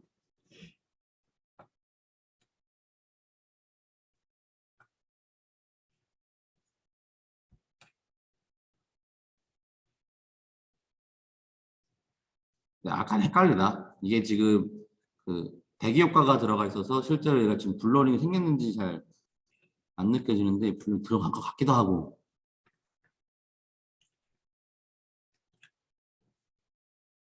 이제 그런 효과를 만들 때 약간 유의미할 수 있어요.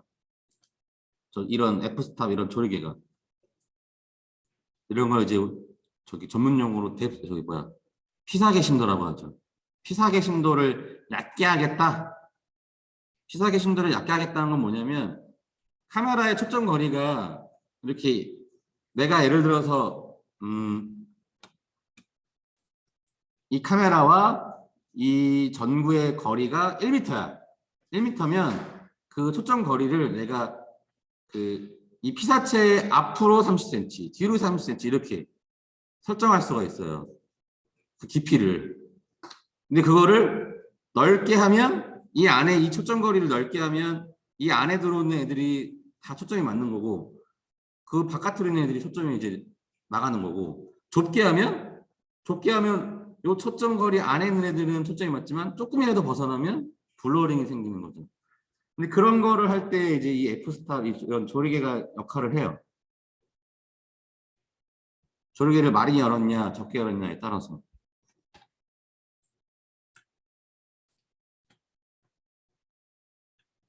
실제 카메라에서는 유의미할 텐데, 이게 여기서는 그렇게 의미가 있는지는 잘 모르겠네요. 이 포커스 디스턴스가 이제 이런 거예요. 카메라와 인물의 거리. 요거에 따라서 이제 피사계 심도가 달라지는 거죠. 네, 초점 거리가 달라지는 거죠. 그리고 또 F스탑 내지는 네, 포컬 렌스 뭐 이런 거를 활용해서 피사계 심도가 달라지는 거고.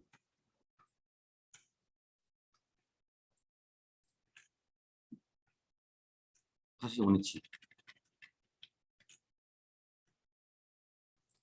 네, 35mm. 카메라가 이제 이런 겁니다. 그래서 뭐 여러분들이 마이너스도 바꿀 수가 있고 한데요.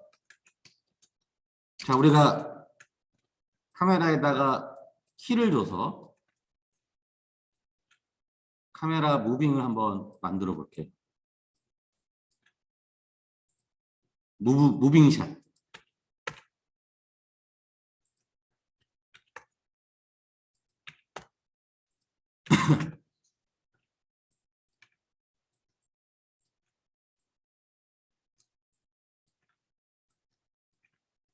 간단하게 카메라에다가 키를 줘서 한번 해보겠습니다. 자, 이 카메라의 첫 화각, 첫 시작점, 레이아웃 잡아줘야죠.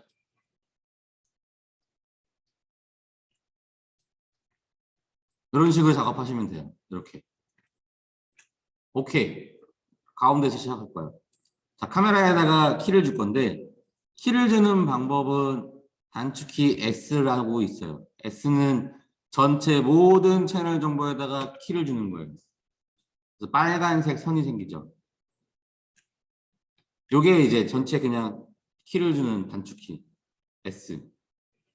내가 트랜슬레이트 이동 값에만 키를 주고 싶을 때는 Shift W, 로테이션에다만 키를 주고 싶으면 Shift E, 스케일만 키를 주고 싶으면 Shift R이에요. Shift만 누르고 W 누르시면 이렇게 트랜슬레이트에만 키가 먹어요. 만약에 내가 카메라도 돌려야 되고 카메라의 스케일이 이게 의미가 없어요. 네, 카메라 스케일에다가 키 줄 일은 없어요. 굳이 키를 준다면 이 포컬렉스에다가 키를 주겠지. 근데 이제 카메라의 위치와 카메라가 돌아가는 거는 매우 이제 중요하니까. 그래서 여기서는 내 카메라에다 키를 주겠다라고 한다면 내가 굳이 카메라를 회전시킬 일은 없어. 그러면 그냥 Shift W 눌러가면서 키를 주면 되고, 뭐 회전까지도 키를 줘야 돼. 그러면 Shift W, Shift E 눌러도 되고, 다 귀찮아? 그냥 S 누르시면서 키를 주면서 작업을 해도 돼요. 자, 첫 번째 이 상태에서 한번 S를 눌러볼게요. 지금 바가 여기 타임라인상 저기 밑에 화면에 보시면 제가 이렇게 드래그하고 있는 거, 요 바가 여러분들이 건드리지 않았으면 1이라는 위치에 있을 겁니다. 첫 시작점의 위치를 키프레임을 잡아준 거예요. 지금 제가 이 카메라의 첫 위치를. 그러면 나는 카메라를 한 2초 동안 한 48프레임에다가 바를 갖다 놓고 2초 동안 얼만큼 움직이게 할 거냐면 약간 이만큼 이런 식으로 이렇게 움직이게 할 거야. 왜 안 움직이네?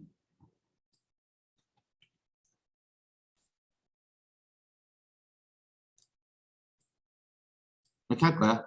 하고 키를 줄 때 또 S 주면 보시면 타임라인 상에 보시면 1프레임에 키 빨간색 선이 들어갔고 48프레임에 빨간색 선이 들어갔으면 아 내가 키를 줬구나 라는 걸 알 수가 있어요. 그러면 내가 이제 이 카메라 1로 보이는 거를 한번 보는 거예요. 플레이에서. 이렇게.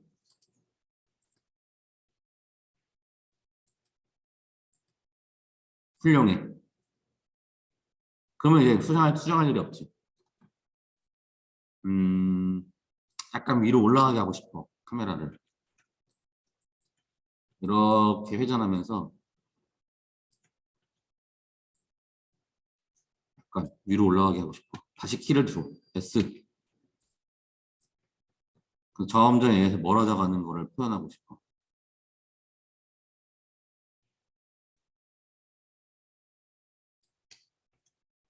보시면 이 카메라가 이렇게 움직이는 거죠. 그러면 우리가 카메라 무빙이 지금 렌더링을 하면 이런 식으로 보면서 보이는 장면이 렌더링이 되는 거예요.